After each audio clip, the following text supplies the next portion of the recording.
Raul, congratulations over a big win tonight over a ranked opponent. So the biggest win of your career thus far. How do you feel about your performance and just the accomplishment itself? Man, I feel good because I've been working so hard for this moment, and I wish I could have got the finish, but either way, I feel like the performance was good, and I passed this test with flying colors. Absolutely. And you got the crowd chanting "Chi Wee Wee" throughout the night. I know you're in the middle of a fist fight, but were you able to soak that in? And what does it mean that the audience is relating to you so much that they're supporting you in that way? It means a lot, like being able to connect with the fans, and they're always showing love, So I appreciate everybody supporting me along the way, and I'm grateful to be able to go out there and put on a show for them. I know you wanted the finish. Were you surprised at just how good Rob was on the ground and able to defend? Yeah, I mean, I knew he was gonna play it safe, but he played it more safe than I thought. Like every time I felt like the submission was there, he would reset, and he just wouldn't give me anything. So props to him. Nice. Last thing for me, obviously coming to the UFC at such a young age, I think the only concern was, hey man, once he gets to the top, like you're facing the elite of the world. You just beat a ranked opponent. So at this young age, do you feel like, yeah, I'm ready to compete with the absolute top of the division? Of course. I mean, you see, Rafan's been in there with the best, and I passed this test with flying colors, so I'm ready. I'm ready to compete against the best in the world, and if I'm not ready, I'll figure out how to be ready. I got the best team now. I'm with the lab, and I got Cobrinha, I got Jason House, I got good people around me that are gonna help me get ready for any challenge that's ahead of me.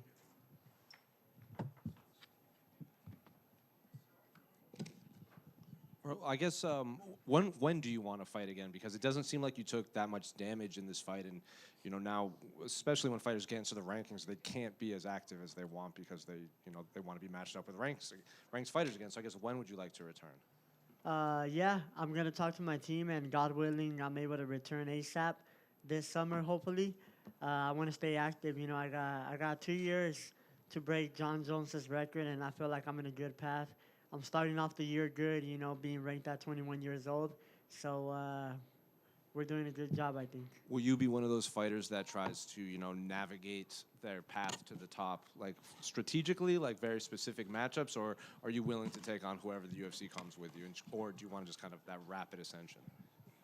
Whoever the UFC gives me, to be honest, like I said, if there's anybody that they put in front of me, uh, and I get beat, then I'm not ready to become a champion.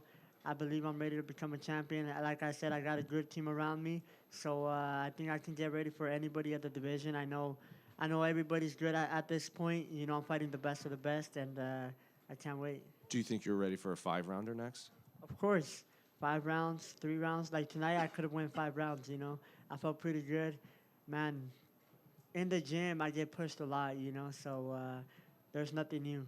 Last one for me. Of everyone in that top 15 that you know of, I guess, who do you think poses the most problems to you besides the champion? Hold on, let me think. Can you name them real quick, like top 10? Uh,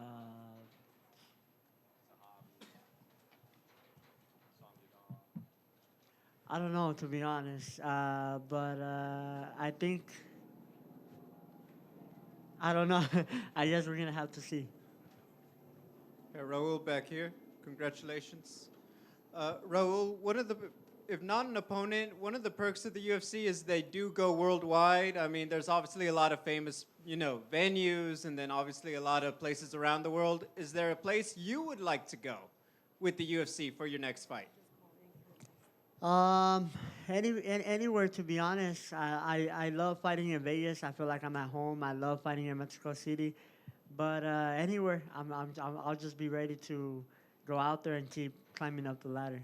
Do you have a message to anybody who shows up to the after party tonight? I don't know. I think I'm just gonna go out, eat with my family, with my team, enjoy, watch my fight, and get back in the gym because, like I said, right now I can't let my foot off the gas. I know hard fights are coming my way, so I gotta stay ready. I gotta keep evolving, and I want to be able to finish all these guys, you know. So today I wasn't able to get that, so I'm not satisfied. So I'm gonna get back to the drawing board and work on that. Congrats. Thank you. Hello, Raul. Congratulations for your win. You were the youngest fighter to enter in the UFC. Now the youngest fighter to enter the top 15. Congratulations, and what a mature performance. Can you give us a little bit of your thought about that? It went exactly as we planned. You know, I think we came in with a really good game plan. We knew exactly what he was going to try to do, which is box. And I feel like I managed the distance pretty good. My timing on my shots were pretty good. My control was good. Like I said, all I wanted is the finish, but he was really good at staying safe. I thought he was going to throw more, but, you know, he was waiting too much for the takedown, but it just played right into our game plan. And what about the rubber guard he used? Were you surprised about that? Yeah, I was surprised, but like I said, nothing new I've never seen. So I adjusted pretty quick, and that made me go right into half guard. You know. Perfect, thanks.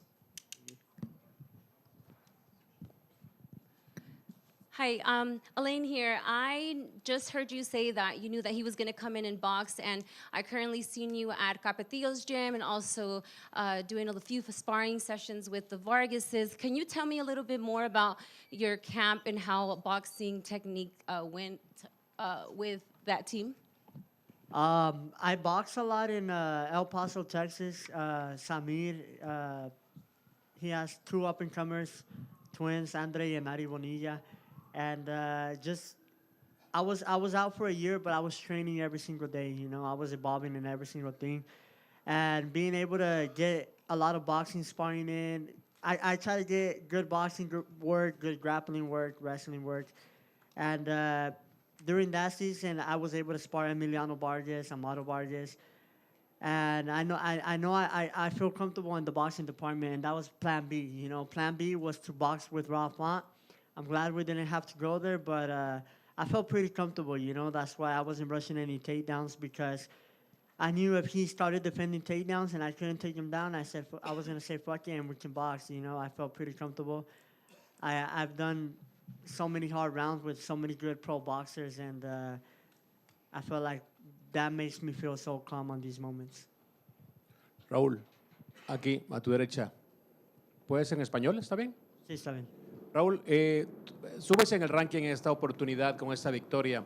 En tu división hay otro mexicano, David Martínez, que está creciendo mucho también en tu división y mucha gente quiere ver mexicanos enfrentarse. ¿Te gustaría enfrentar a David Martínez o prefieres evitarlo e ir por otro rival? La verdad, David Martínez es un muchacho que me cae muy bien. Él y su hermana, yo los conocí, creo que antes de que entrara al UFC, y alcanzamos a pelear en carteleras juntas, y la verdad que son muy humildes. Me gusta cómo se apoyan entre hermanos, porque así yo también me apoyo con mis hermanos. Entonces, obviamente nadie se tiene miedo en esta división, entonces no por miedo me gustaría evitarlo, pero porque me cae muy bien y somos dos mexicanos representando a la bandera. Pero obviamente si la UFC es una pelea que la UFC quiere hacer, pues yo sé que él estaría dispuesto y yo también. Pero por ahorita me gustaría que los dos estuviéramos representando a la bandera. Gracias.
The gate tonight was $8.3 million. Attendance 19,480. It was sold out. 4 performance of the night bonuses: Bellato, Montez, Rodriguez, and Dober. Dana, dominant work from Charles Oliveira, but maybe not exactly the fight the crowd was anticipating or looking for. What were your thoughts on the way the main event played Well, I out? don't know if anybody was expecting that. I mean, the way he body locked him and took him down so easily and absolutely dominated him on the ground. I thought there'd be a lot more stand up, and I thought that Max would do a better job at defending the takedown. And if he got on the ground, he'd at least pop up a couple, 3 times during the round. But total domination. Yeah. At the end of the day, the goal of the sport is to win fights, right? But when it's a BMF title fight, do you feel like there's a unwritten rule that you got to fight a little bit differently, that you got to make it a stand-up war and not have a grappling-based approach? Well, I think you'll have those type of guys, but the goal at the end of the day in every fight is to win. So he did exactly what he needed to do to win. And I think probably, you'll have to ask Max, but in training camp they're probably expecting, if you've seen Charles fight, he's not afraid to go toe-to-toe, stand up, and, they obviously really believed that if they took him down to the ground, tonight would happen. Yeah, no doubt. 4 fights tonight that broadcast on CBS as well, including like one of the weirdest fights ever with Garbrandt and Jalon. But just curious kind of what you thought about being back on network television, and, is that an important milestone for the UFC? Yeah, I think that, if you look at where we are now, we're out from underneath 2 paywalls. So obviously being on CBS is huge, and Paramount for what it would cost you for one pay-per-view, you can watch everything UFC for the year. I mean, we already feel the difference in the business, and Paramount definitely does. I think we have exceeded their expectations on how many people are coming over to watch the fights, and obviously the White House fight will blow it out of the water. Well, you made the announcements tonight that everybody's been waiting on. I guess talk about how you decided on Ilia Topuria and Justin Gaethje of getting that honor of main eventing this, historic event. Yeah, so basically what we did is the matchmakers went out and put together, started talking to everybody, seeing what fights were possible, and then came back to me, and I chose the card. Nice. Interim title fight at heavyweight with Alex Bejeda and Cyril Gane. I guess reading into that, does that mean there's really no update on when Tom Aspinall will be back? And have you checked in with Eddie Hearn, I guess, an update? Yeah, Tom, obviously won't be ready for the White House fight, so that's why it's an interim title fight. Nice. Can you share with us what the fight was that fell out? That's not important. Fair enough. Last thing I want to ask you, again, today there were some weird reports of betting irregularities around Michael Johnson and Drew Dober. Yeah. Obviously, the fight happened, so it wasn't concerning, but was there legitimacy to this again? Did this happen again? Zero. And a weird post that somebody posted that a kid was kidnapped and some crazy shit, all bullshit. Dana, you talked about, you don't want to say what fight fell out, which is fair enough, but there is obviously... Well, there's weird circumstances around it that we probably shouldn't talk about. Okay. There is speculation, of course, that it's John Jones. No, right? it's not. Was John Ever, which I told you guys 100,000 times, was John Jones even remotely in my mind to fight at the White House. First of all, I've told you why I wouldn't do it. And number 2, some guy with, meta glasses on filmed him talking about his hips, that his hips are so bad. And I don't know if you guys saw that flag football game where he can barely run. John Jones he retired because of his hips. He's got arthritis in his hips. Apparently he's been, doctors say he should have hip replacement. So, okay. Add that on top of all the other reasons that I wouldn't. The John Jones thing is bullshit. Okay. I'm not saying they weren't talking to John Jones and that John Jones wasn't interested in the fight. And what was even crazier is John Jones came out and was like, I'm in negotiations right now for the White House fight, after I had already sent a text to his lawyer saying, never going to happen ever.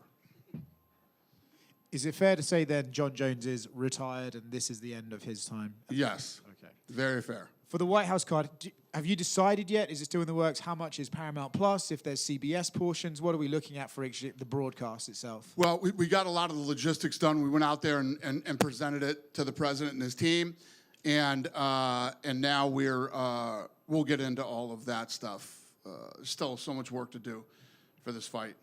Literally, Craig Borsari, head of production, this is all he works on now. Nothing else. till it's over. Yeah. You said to Joe Rogan earlier that actually this card was not as easy as you thought to build. You obviously aren't going to tell us the fight that fell out, but is this one of those things that we'll never find out, that behind the scenes there was a lot of crazy shit going on with making this card, and we'll one day find out that it was actually insane? There's crazy shit with making every card in this business. This is a very hard business to be in and run.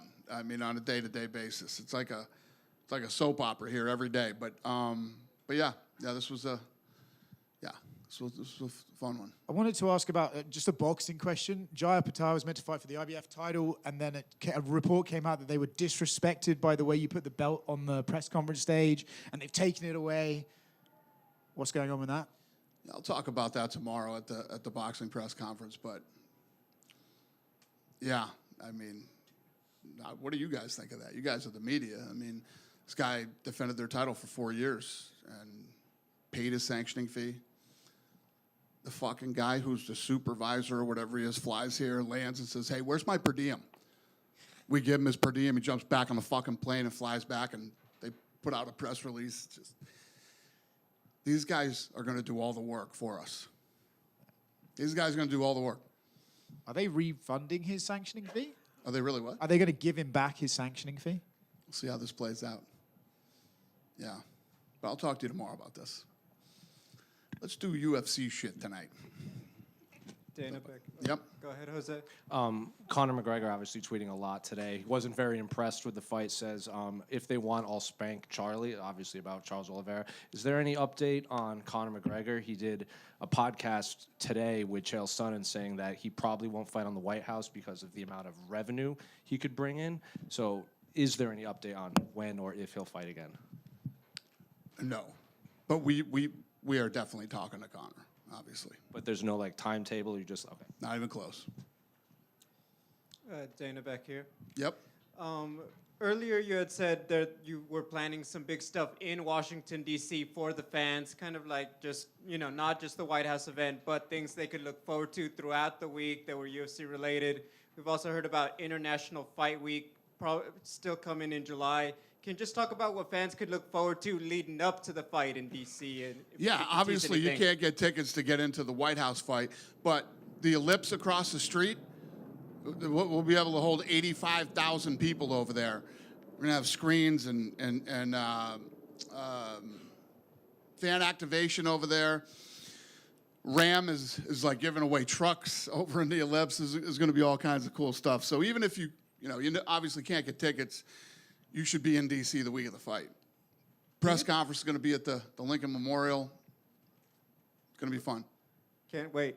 I want to ask a little bit about the numbers now being on Paramount. One of the things I think a lot of people talked about is it's not just cheaper for fans who are already watching UFC, but now the new audience that cut cable and they're looking for stuff and now they're being introduced to it.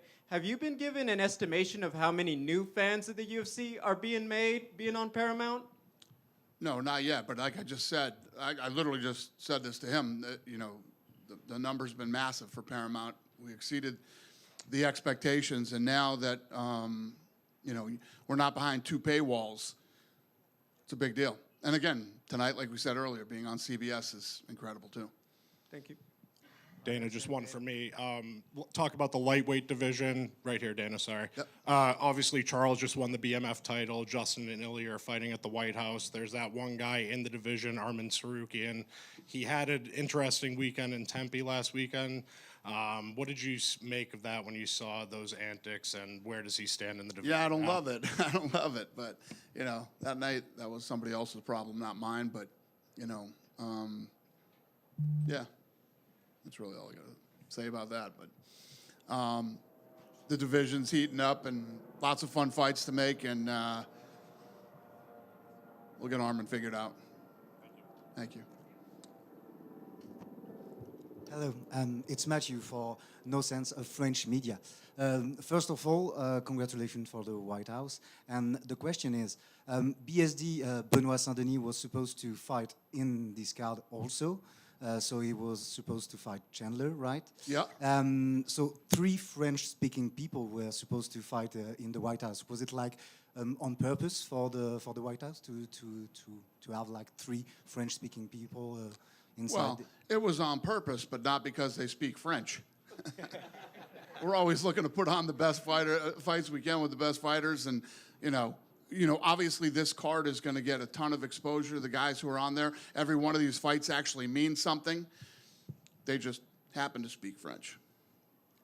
And about Benoit Saint-Denis, do you have like other plans for him, like something booked or not yet? Who's that? Benoit Saint-Denis, Yeah. because No. he was supposed to fight on the White House. Yeah, I think he's hurt. And just like one last question for me about Nassourdine Imavov. He's also like number 2 of the middleweight division. So, do you have some news about him? Like What did he say? fighting?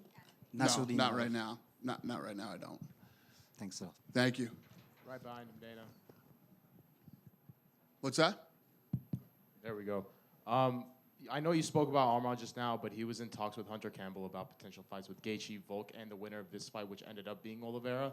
I wanted to know what you think makes the most sense for him. What's the question again? For Armin, I know Yeah, yeah. Armin said he spoke to Hunter Yeah, about his... got it. I don't know. I'm not thrilled with Armin right now. And there's a lot of different reasons. It's not just the stuff that you see publicly. But yeah, Care to elaborate on any of those reasons? no. Dana, with those antics with Armin, is that going to make you hesitant to let these guys compete in the RAF? Because it seems like that promotion's taking off. No. Listen, there's plenty of guys that wrestle that have, been respectful with other guys that they wrestled, and I understand there was some back and forth with both of those guys, but where there's smoke, there's fire, and Armin's been smoking a lot lately, so, yeah. Hey, Dana, over here. I know you said there's nothing planned, but I just was wondering what you thought about, because Conor McGregor said he recently wants to fight the winner of tonight, and Oliveira won. What would you think about McGregor versus Oliveira fight? That guy just asked me that 2 seconds ago. Oh, I thought- yeah, yeah, that was alright, going to well- happen. Yeah, we have no date for Conor right now. Not even close. So, And another thing about you said recently, you said you'd want to box Eddie Hearn. Was that serious or was that a joke? no, it's serious and a joke. I'm fucking 56 years old. I shouldn't be fucking boxing anything. The last time I even tried to get ready to box was for Tito. I was 38, and that was a fucking nightmare. Okay. And Eddie Hearn's a pussy. He don't want to fucking box anybody. Come on. Fucking Eddie Hearn boxing. Thank you. Yeah. He said he would. He said he would, and he said he'd spark you out. Listen, if that's what, then fucking fly out here. We'll go over to the Apex and we can box. And last night, Callum Walsh was telling me, he's like, we were power slapping. He's like, this thing would be, you should do it. You should do it. I'll fight in the undercard. I said, you'll fight in the undercard. If two fucking bums like us were going to do that, we'd be the first prelim of the night. It would be disrespectful to every guy who's a real fighter on that card to be under us. We'd be the first prelim of the night. And that would be fucking embarrassing. Speaking of prelims, earlier today there was a fight where the lights kind of went out inside the arena. I'm not sure if you caught that. What was it? Tonight? Yeah. I didn't notice that. Yeah. Oh, the lighting grid? That's weird. The power went out last night at Power Slap, too. I saw those be in the air. Rough weekend for us. Obviously, you said there that the matchmakers presented you with options that would be available for the White House and that you would pick the card. Was Ilia Topuria and Justin Gaethje like your pick all along to be the main event for the White House? Well, we literally had, I don't know, 15, 20 fights to choose from, from the top to the bottom of the card, which is 6. We were at 7, actually. I added one more, and then when the other one fell out, we went back to 6, but there were lots of things in play. There were lots of different fights in play for the White House. And then this is the card that I ended up picking. Dana over here. We obviously saw RDR lose his fight. It's his second loss in the UFC now. What do you think would be a good plan for him, moving up to 205 or checking out 185? I don't know. In my opinion, he didn't look like he really wanted to be in there tonight. It didn't look like the same guy to me tonight. I don't know. Has he been through here yet? No? I mean, you guys might want to ask him. I don't know if he had a bad camp or he's whatever. I don't know. Just in my personal opinion, I literally text the matchmaker and says, "Mia, does he look like he does not want to be here tonight?" Thank you, Dana. Yep. Dana, right here. Just to double back on something Gabriel was talking about. At one time, you said the White House card was going to be International Fight Week. Is it not going to be International Fight Week now? No. Okay. I know Kayla Harrison was someone that a lot of people thought might be on that card. We haven't really heard. Talked about her too, but she had surgery. I mean, when we were talking about that fight, it was something crazy. Like in 24 hours, she found out that she needed to go in and get emergency neck surgery. 24, 48 hours, whatever it was. Do you know how she's doing now? Is she going to be out for a while still? Did what? How is she doing now? I think she's doing good. Yeah, she's recovering. Okay, and She had neck surgery, like not long ago. The last thing you want to do when you have neck surgery is get punched in the fucking face by Amanda Nunes. You know what I mean? Or her pulling on your head or neck. So we'll give her as much time as she needs to heal. Yeah, and then you've been asked about Alex Pereira going to heavyweight for years. At this point, you've kind of had mixed feelings on it. Why did you guys ultimately feel like this was the right time for him? You know, Alex Pereira is this guy that he wants to fight everybody, you know, every single weekend. He's one of the most unique guys we've ever dealt with. And, you know, we all agreed that if this is what he wants to do, he deserves it. And a big piece of this fight will be his pursuit of a belt in a third division, which has never happened before. Yeah. We thought maybe if it would be like, 145, 155, 170 or something. How incredible is it that he's going for it at 85, 205 So heavyweight? true. It's absolutely incredible. And, you know, we'll see how it plays. You know, Cyril Gane is a very interesting fight for him because Cyril Gane doesn't move like a lot of heavyweights move. So it should be a very fun fight. Awesome. Thank you, Dan. Yep. Good? All right. Good night, you guys. Thank you.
Kyle, congratulations on a dominant result tonight. Like I said, I know you said you wanted the finish, but overall, pretty one-sided performance. So how do you feel about the way things played out tonight? I feel great, man. I think I show everyone how improved my striking was with hands down and movements and all that. I think it was an entertaining fight for the fans.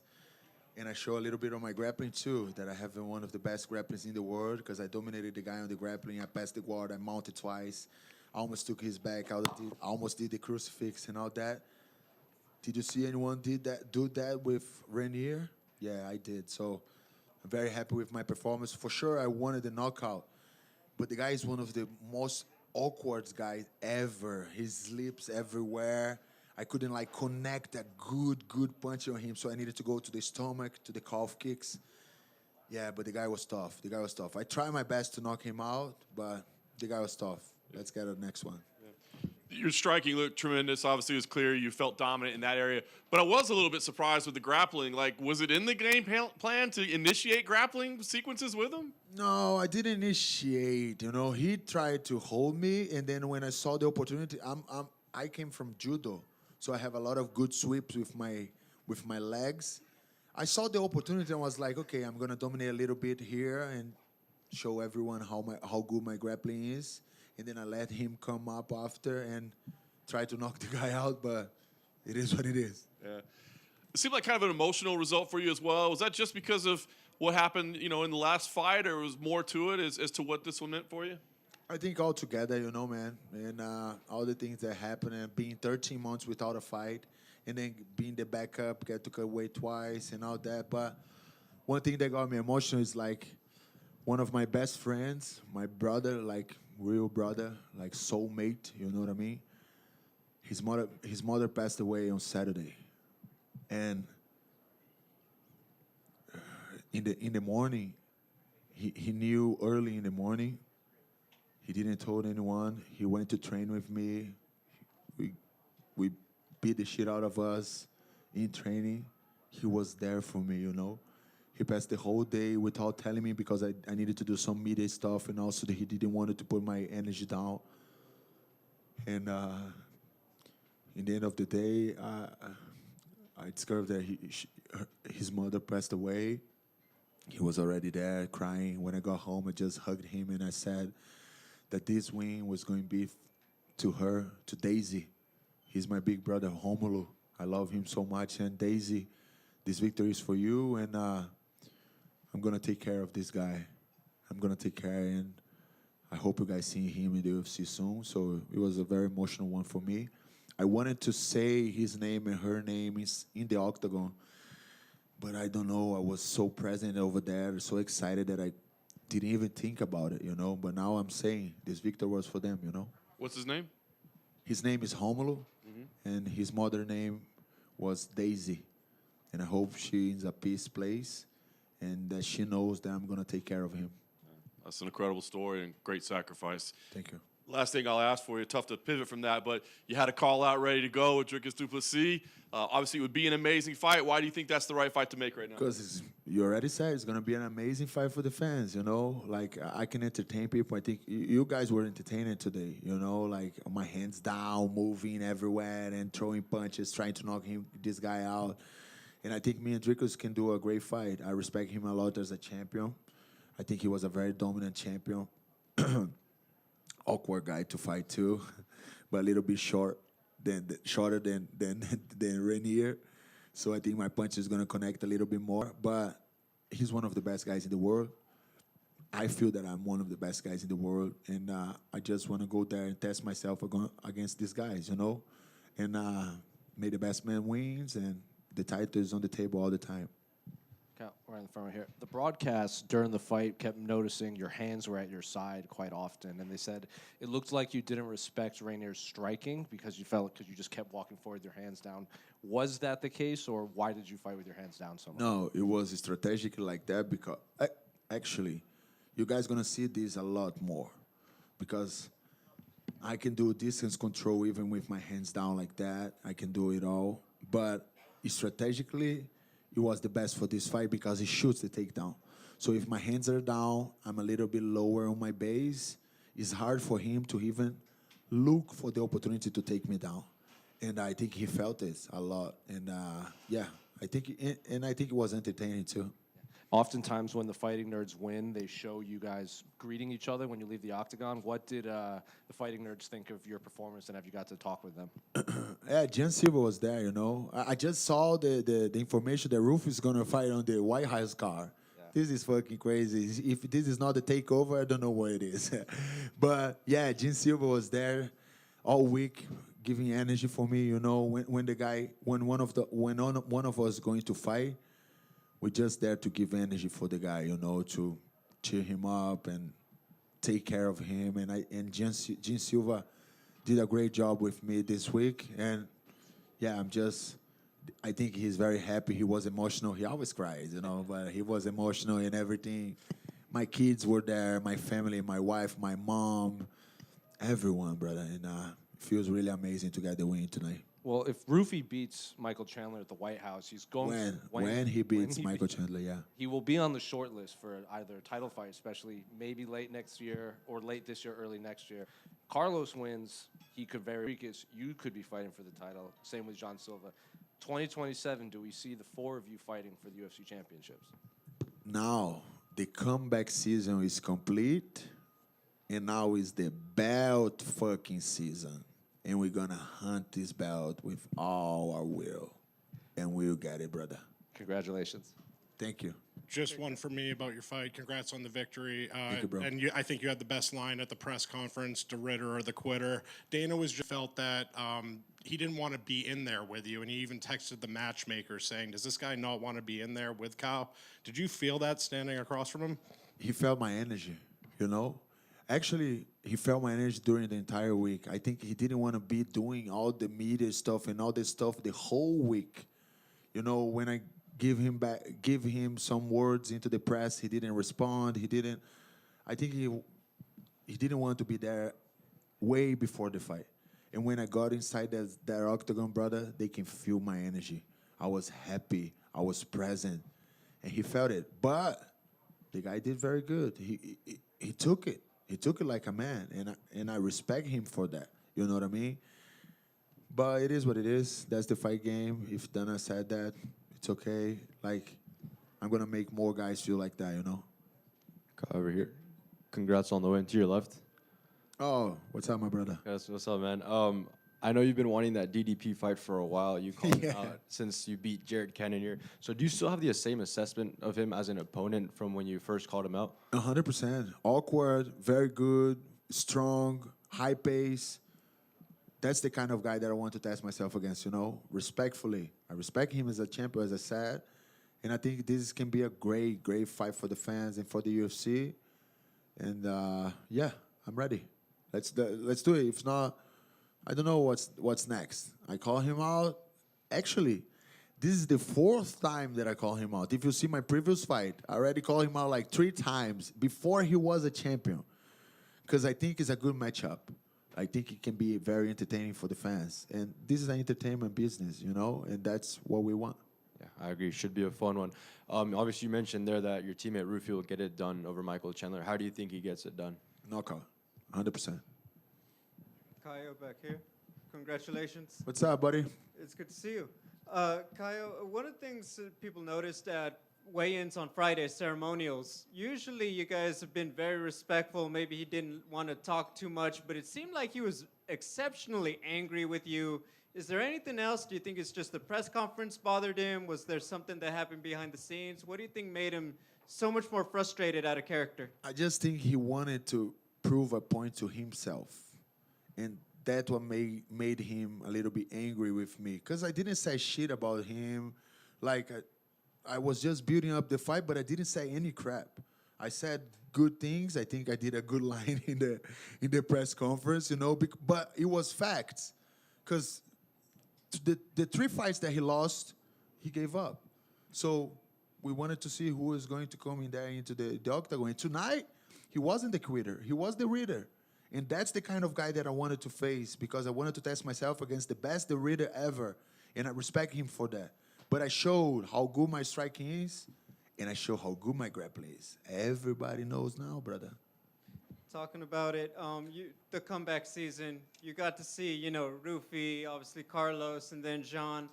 You were the last one to get back in the win column. Now that the fight is over, did you feel some of that pressure? Did you feel that, you know what, I want to complete the whole journey for the team to come back? It was more motivated. The pressure is always there. You make the choice if you're gonna choose the pressure to be on your back. You know what I mean? The pressure is always there. The pressure for me is a privilege. Being in this position that I am today, imagine how many fighters in the world wants to be in this position. So the pressure is always there. I don't care about it. You know, it was more like a motivation because we know that in the team, we're putting a lot of work on it. We're putting our souls and our lives on it. Not just us athletes, but all the coaches. Like, the way those guys treat us, the way those guys give themselves to us is unmatched, brother. I never see something in my life. So if I'm here today, it's because of them. And I hope I make them proud. Congrats. Congratulations, Caio, on your Thank you. performance. It was a huge performance. If you were like the matchmaker of the UFC, what fight you will organize around the top 5? I think Imavov need to go for the belt against Hamza. I think Sean Strickland and Brenda Allen will be a good fight because it's a rematch. And me and DDP. And if they win, if you win, would you be like the next one on 100%. Because I'll be beating a former champion. You know what I mean? 100%. In the way that I'm doing, entertaining and doing all the media. I work a lot, not just inside the octagon, but outside. If you see my media, if you see my Instagram, Twitter, everywhere, everything that I do, you know what I mean? And I think I'm doing a great work inside and outside of the octagon. I think my sponsors are very happy with me. You see one of them over here, Steak. Just fuck with them. That's the guys that take care of me. I want to thank them so much. And let's keep going, brother. Let's keep growing. And for you, who is like the most dangerous guy inside the top 5 for you? Bro, I would say Hamza for sure. Imavov is a very dangerous guy. And I think he did a very good job when he fought me. He annihilated my game. He was there mentally, like emotionally. He used to break a little bit. But on our fight, he was kind of unbreakable, you know. He did a very, very, very good job, and I respect him for that. But sooner or later, we're going to get this back. Perfect, thanks. Thank you. Thanks, guys.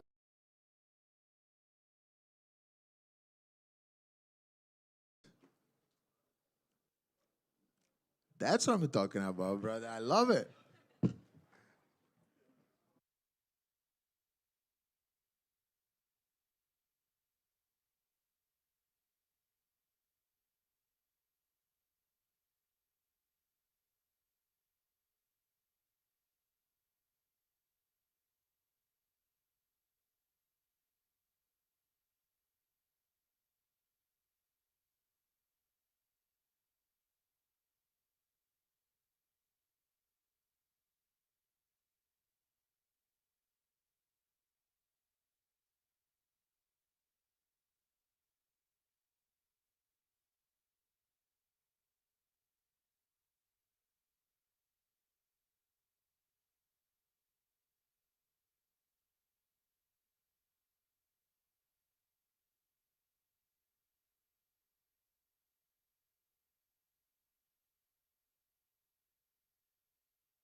Testing one.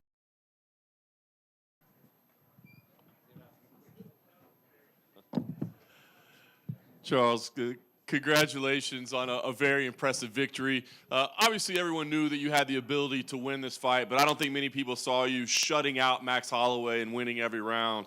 How are you feeling after a performance like that? Parabéns por uma vitória impressionante. Eu acho que muita gente acreditava e acredita que você pode fazer isso, mas ninguém, talvez as pessoas não tenham visto você basicamente anulando ele em todos os rounds. Como é que foi isso? Cada vez que eu estou vindo aqui, eu quero vir melhor, sabe? É uma nova versão, um Charles agressivo, mas um Charles muito consciente. Eu respeito ele demais, mas hoje eu vim aqui para poder fazer aquilo que eu sei fazer de melhor, que é tirar as pessoas para nada. Every time I come here, I want to show people that I'm a better version of Charles, a Charles that's more aware, a Charles that's aggressive. He's a great and tough fighter, someone that I respect a lot, but I want to do what I do best, which is making just, you know, we like to say in Brazil, like you make nothing out of people. As you were planning and as you were preparing and playing this fight out in your head, did you ever believe that you would be able to just completely dominate a guy like that? E passando isso na tua cabeça antes, visualizando como seria a luta, você imaginou que você ia dominar ele do começo ao fim, como você imaginou? Não, eu não imaginei que ia ser dessa forma. Eu simplesmente treinei para ser dessa forma. Você sabe, a gente está falando sobre MMA e tudo muda.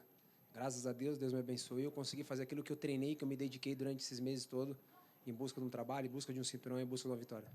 I didn't visualize this. What I trained for this to happen. I mean, we trained, we put this together, like, and God blessed me to the ability to actually go and put it into practice and be able to come out with this win, doing what we set out to do.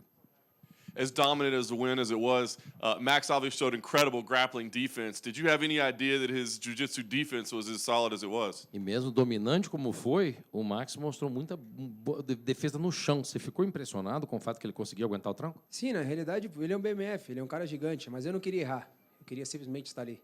Então, foi as duas coisas. Ele defendendo, sendo esperto, e eu querendo estar perto. Yeah, I mean, listen, he's the BMF. Like, you know, he knows what he's doing. But the main thing is, I did not want to make mistakes. I wanted to be where I am, or I was. So, I know being smart all the way was the best way.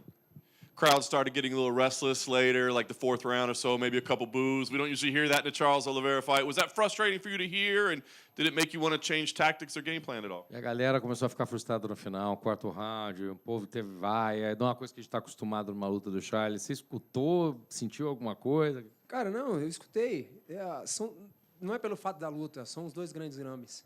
São dois caras apaixonados que eles amam, então eu acho que eles não queriam ver os dois lutando. Então é isso que acontece, mas faz parte. Aquilo que a gente treinou, se dedicou, deu certo. A gente veio em busca esse cinturão e estamos levando para casa. Listen, I heard that, but these are two guys that just love the game. We're very passionate about what's going on there.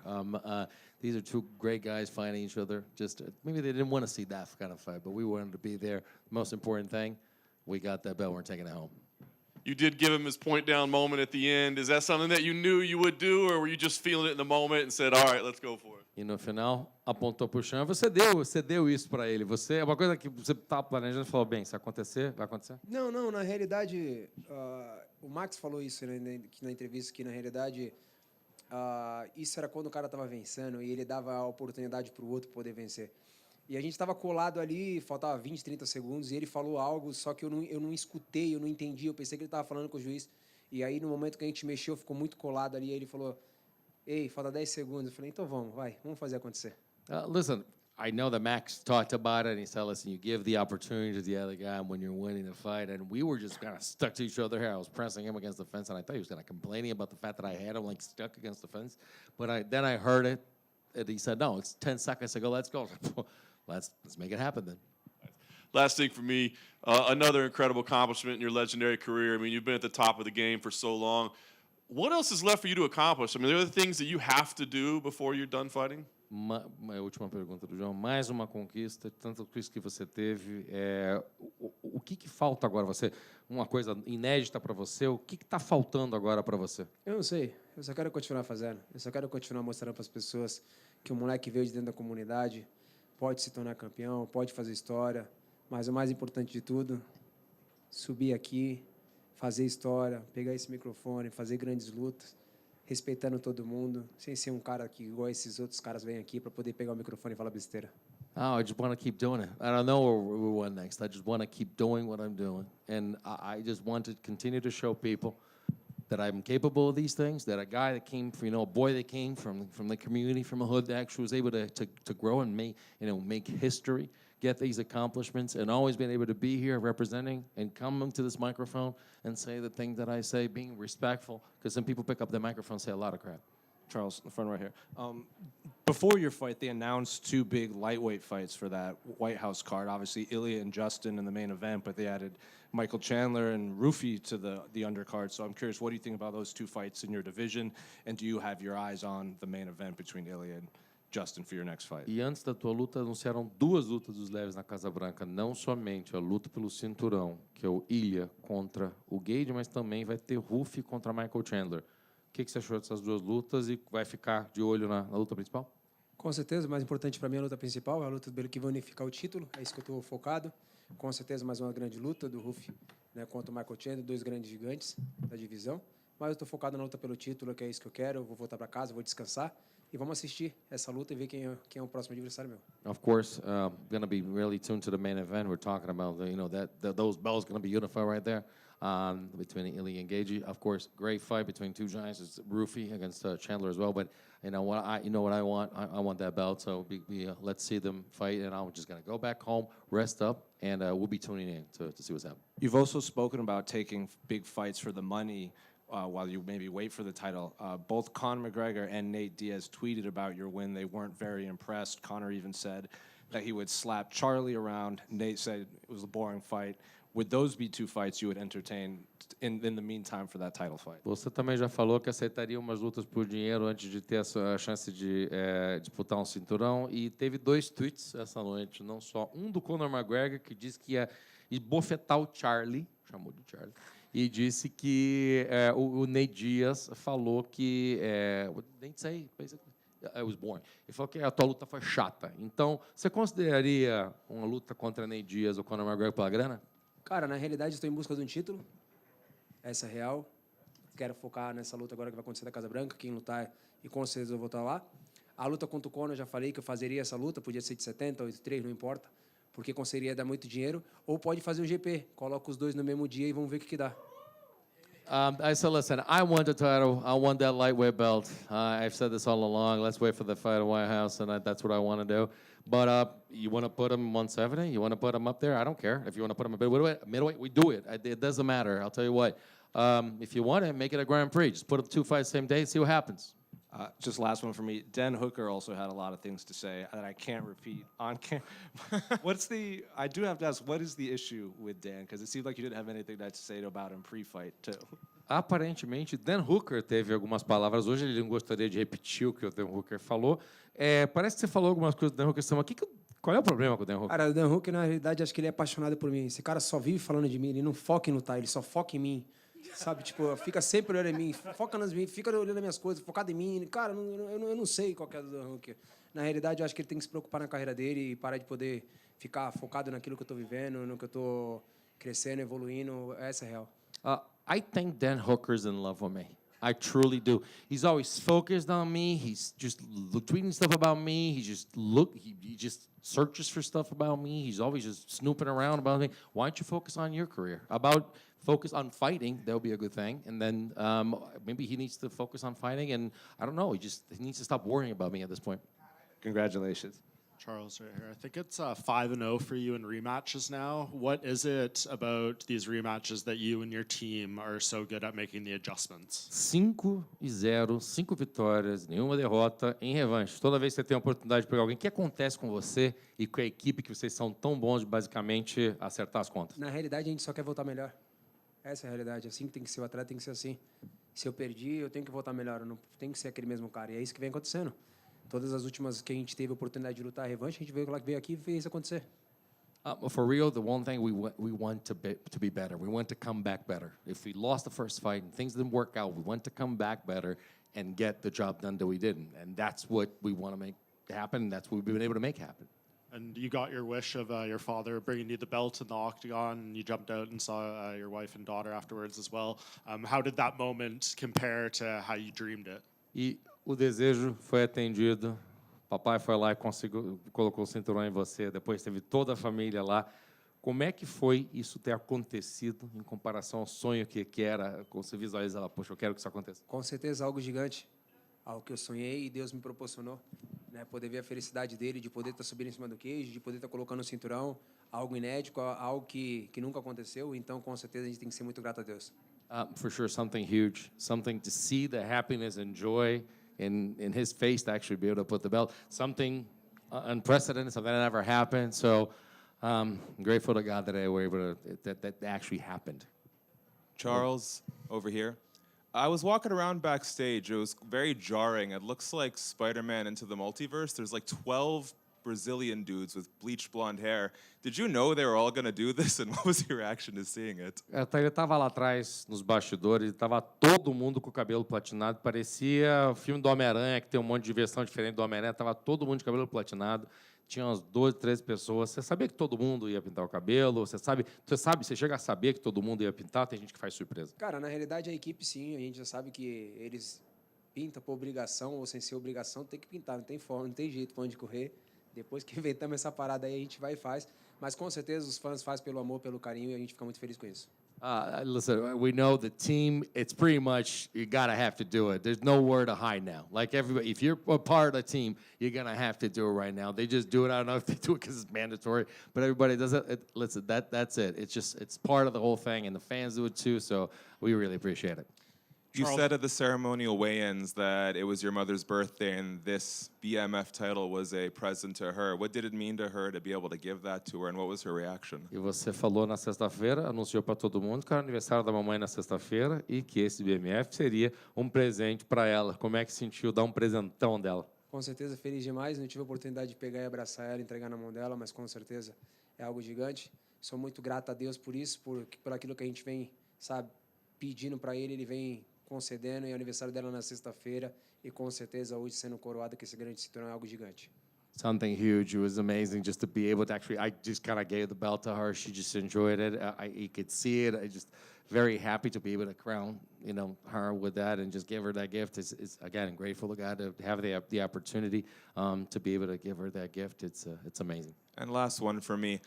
For a long time, we've been talking about how the Charles Oliveira of MMA is this dual threat, striking and submissions. Looks like you're the Dubronx of wrestling as well now. How important was it for you to add this weapon to your game? Because now I don't really see anything missing from your offense. It seems like you can do it all at a very elite level. E muito se falou ao longo do tempo, à medida que você foi evoluindo, como você sempre fala, que a gente começou a ver, não só no chão, mas também na trocação, e agora, de repente, aparece, além dessa ameaça dupla que eles dizem aqui, também veio o Charles West, um cara que faz a transição bem. Como é que é? Porque agora não estamos vendo buraco no teu jogo. Como é que é isso de, basicamente, ter um ataque tríplice? Com certeza, feliz demais, né? Com toda a equipe, com toda a família. O Ali deve estar muito feliz com isso, né? Que isso aí é a grande parte dele, a parte do meu West, que vem melhorando cada vez mais. Como eu falei, toda vez que eu vou subir aqui dentro desse cage aqui, eu quero estar melhor, tanto em pé quanto no chão. Eu quero estar, eu quero ser uma versão melhor. For sure, we're all happy. The team, this family that we have there. I have to thank Ali for this because the wrestling has improved so much, and that's like I said, every single time we come here, I want to be, whether it's standing, whether it's on the ground, I want to come back better. So we're really, really happy about that. Charles, congratulations on the win. To your left right here. If you do get a rematch with either one from the main event of the White House, how differently do you approach that fight given the results of the Ilya fight and how long it's been since your Gaethje fight? Se você, basicamente, ganha essa oportunidade de disputar o cinturão, seja quem for o vencedor da luta na Casa Branca, como que seria diferente uma luta entre você e o Ilya e também o fato que foi uma luta contra o Gaethje, que também já fez? Na realidade, não importa com quem vai ser. Eu estou em busca de um título, com certeza vai ser uma versão completamente melhor do que essa. É isso que eu quero chegar, toda vez que eu chegar aqui, eu quero chegar a uma versão melhor. It doesn't matter who's going to be against. I won that title, and for sure is going to be a better version. Whoever it is, I'm going to come in with a better version, improved version of Charles. E para você, o que significa ter sua família dentro do octógono? And for you, what does it mean to have your entire family in the octagon? Com certeza algo gigante. Feliz demais com essa oportunidade de poder trazer minha família para os Estados Unidos, poder ver eles subir em cima do cage e com certeza colocar o cinturão em mim, ver a felicidade, a alegria, o choro, né, deles, isso é algo gigante para mim. Something huge. It was amazing to actually bring him to the United States, have him be able to come into the octagon and actually have everything. So much joy and a reason to smile for me. Charles, just one for me. Arman Sarukian was in the building tonight wearing handcuffs. He is currently ranked number 2 in the division. You have some history with him. Is that a fight you would entertain before Ilya and Justin settled their business? Isso é uma pergunta do Doug. Hoje o Arman Sarukian estava na casa. Estava aqui, veio com umas algemas. Ele está falando, pô, o que acontece? Ele é o cara que é o número 2 do ranking. Você tem história com ele, já teve uma luta. É uma luta que você chegaria a entreter? Cara, na realidade, sendo bem verdadeiro, o problema do Arman é com o UFC, não comigo, né? Eu acho que sim, já devia ter a oportunidade de lutar pelo título, porém, né, eu não sei se as coisas que eles fazem deixam de fazer, então, na realidade, acho que o problema dele é com o UFC. For real, Arman's problem is not with me, it's with the UFC. He should have the opportunity to be fighting for a title, but I don't know what happens out there. But I mean, it's maybe he doesn't do the things he needs to do, and his problem is with the UFC right now. Charles back here. Congratulations. Charles, I did want to touch on that. What do you think of all of the politics? Because sometimes it feels like, you know, you could play a bit of the game in terms of matchmaking. Just what do you think of just, you know, they don't like Arman. Does that mean you can sneak into a title fight? How do you handle all of the business side at the top of the division? Como é que é isso que você falou sobre a tua postura em relação a lutas, vender lutas e tal? Como é que você precisa dessa política que existe, essa burocracia que existe? Por exemplo, o Arman talvez ter a chance de lutar e acaba não dando a chance para ele, que você acaba conseguindo se inserir nesse contexto aí. O que você acha do business de lutar que tem essas coisas? Cara, na realidade, eu acho que cada um tem que, tipo, pensar aquilo que faz, né, dentro do cage, né? Eu vendo a minha luta completamente diferente desses outros caras. Eu sou um cara respeitoso, eu não faço besteira na rua, eu não faço besteira dentro das lutas. Eu acho que tudo isso pesa. Eu acho que o meu nome pesa, sabe? Quem eu sou pesa. Então, com certeza, como eu falei, eu vim aqui fazendo uma luta como essa, o que para mim foi uma grande luta, poder fazer aquilo que eu fiz com o Max, como com qualquer outro, nenhum outro cara conseguiu vir fazer, sabe? Fazendo 5 rounds da forma que foi feita. Então, com certeza, eu acho que eu dou um passo à frente, passando ali, né, a ser o cara, o desafiante número 1. I think that people sell fights differently, and people need to. You gotta sell fights in a different way. You gotta behave in certain ways. I mean, some people just do stuff. They go up in the octagon, and they just do different things inside and outside the octagon as well. That just puts them in different positions. Me, I do what it needs to be done. I got this fight. I fought Max. I did to him something that other people were not able to do. Again, people pick up the microphone and say stupid stuff. So you got to do the things you need to do to get those fights correctly.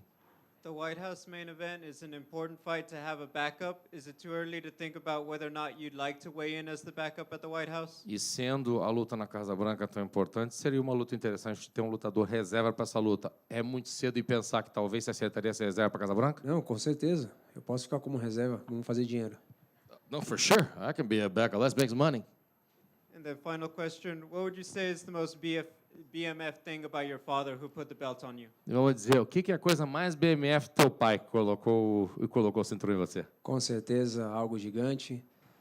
O cara que ele é, o cara que fez eu ser quem eu sou hoje. Tudo que eu tenho é porque ele acreditou no meu sonho. Mas eu não quero falar, senão eu vou chorar. For sure, the man that he is, the man that he's done everything that he could for me, a man that believed in my dream, and I'm here because of him. But I don't want to say anything else, otherwise I'm going to start crying. Just one question, speaking about your father there. There was the moment, we obviously saw him walk in with the title here, but there was also the moment in the octagon where he was supposed to give you the belt, and he kind of was celebrating. And what was he sure in the moment that he was actually supposed to give you the belt, because he was looking at you and you were kind of looking at him and you were like, hey, Dad, Actually, I need you to put that on me. Só teve uma hora ali que ficou um pouco confuso, que na hora, assim, entregaram o cinturão, ele começou a celebrar, você estava do lado, chegaram a falar para ele, não, você vai poder colocar o cinturão aqui, porque ele não parecia que... ele estava comemorando, você estava ali, você estava esperando, falaram, você pode colocar o cinturão? Cara, eu acho que na realidade não é só o cinturão, não é só esse momento, é tudo aquilo que ele viveu. Vocês querem fazer eu chorar, cara.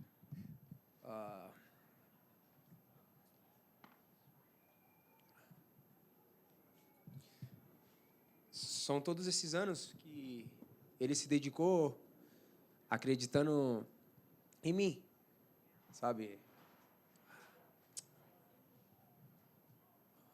Acreditou no sonho, acreditou no meu talento e eu acho que aquele momento que ele estava ali em cima do queijo ali na comemoração dele é tudo isso aí, tudo que ele passou, tudo que ele acreditou, tudo aquilo que ele escutou das pessoas, todas as contas que ele deixou de pagar, todas as brigas com a minha mãe para poder acreditar no nosso sonho. Então ele estava feliz demais com aquilo ali, de poder estar ali em cima, de poder ter a oportunidade de quebrar mais um recorde, que é colocar o cinturão, coisa que nenhum pai acho que fez, nenhum filho dentro do cage. Então, quando a gente fala de história, a minha história ela está sendo escrita todos os dias. It's not just the belt. It's not just a title. It's everything he's gone through. And dude, you're gonna make me cry. It's the stuff that he's gone through to make it possible for me to where I am. Is the bills that he didn't pay. Is the fights that he had with my mother. Is continue to believe in my dreams. Is to always believe in my talent, who I am, all this stuff, and to be able to do something like that, I don't think a father has ever been able to put a belt on his child in the octagon, from what I know. So it was much more than that. So that's what he felt, that joy. Charles, congratulations on your victory. You're now the new BMF title holder. This fight was almost 11 years in the making. Did you ever think that you would get a chance to redeem yourself? And, we really want us, walk us through your mentality during these, 10, 11-year period. And let us know, if you ever thought you were going to redeem yourself. And not only that, for the BMF title.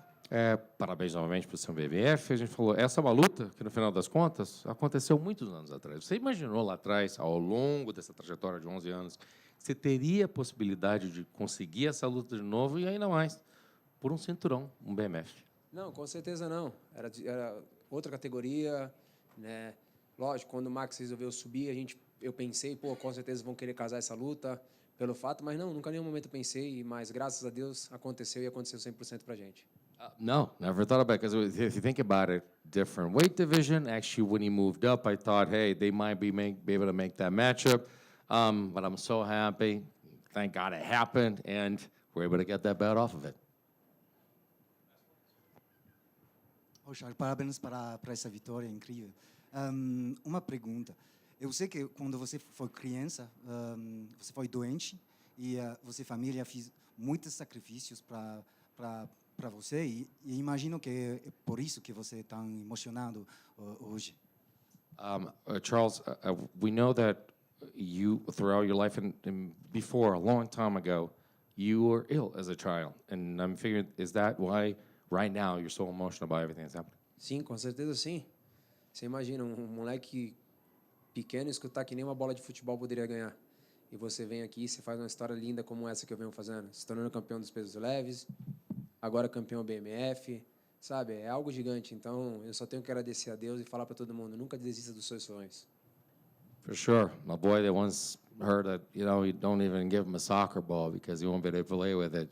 To me, be a fighter, be the champion of the lightweight division, come here and get something unprecedented against the BMF, is always say to the kids and everyone out there, never give up on your dreams. Também, você performance me lembra da performance de Khamzat contra o DDP. O que você acha disso? Your performance kind of reminds me of the domination that we saw Khamzat against DDP. What do you think about that comparison? Não, acho que sim, mais ou menos parecida, mas cada um do seu time, cada um do seu jeito, né? Cada um com sua na hora de lutar. Foi uma luta boa. Yeah, I mean, but each and every one of us has their style, their type of performance, the way of fighting. Listen, it was a good fight. E a última pergunta para mim. Benoit Saint-Denis, cheguei no top 5 do peso leve. E o que você acha dele? Porque ele foi como... ele quisiera como lutar para o BMF. E sobre o Benoit Saint-Denis, já está chegando no top 5 lá. Ele é um cara que já expressou a vontade de ser um BMF. O que você acha dele como talvez... Não, com certeza é um grande lutador, mas eu não estou olhando para trás, sim olhando para frente. Yeah, for sure. Great fighter, but I'm not looking back. I'm looking forward. Hey, Charles, just one real quick one. Can you think back to 2010 when you were a kid debuting in the UFC? Like, what realistically you thought your career would look like? Did you ever look to Macaco and say, like, hey, I bet we'll be here for 16 years and 40 fights? Or, like, what did you think your career was going to look like? De um cara que está aqui desde o começo. Você falou, pô, você olhou para 2010, está começando a parada toda lá atrás. Você estava começando a tua carreira. Você olhou para o Macaco e falou assim, não, daqui a 16 anos a gente vai estar lutando ainda. Você imaginou que essa trajetória ia ser assim? Não, de verdade não. Eu olhava os caras que tinham 30 lutas, 40 lutas, 50 lutas e falava, que loucura, cara, é muitas lutas. E eu hoje eu estou empatado com esses caras, eu até já passei. No, for sure not. I used to look at dudes with like 30 fights, 35 fights. I was like, it's crazy. We're never going to get to that. And here I am. We tied them, and I passed some of them.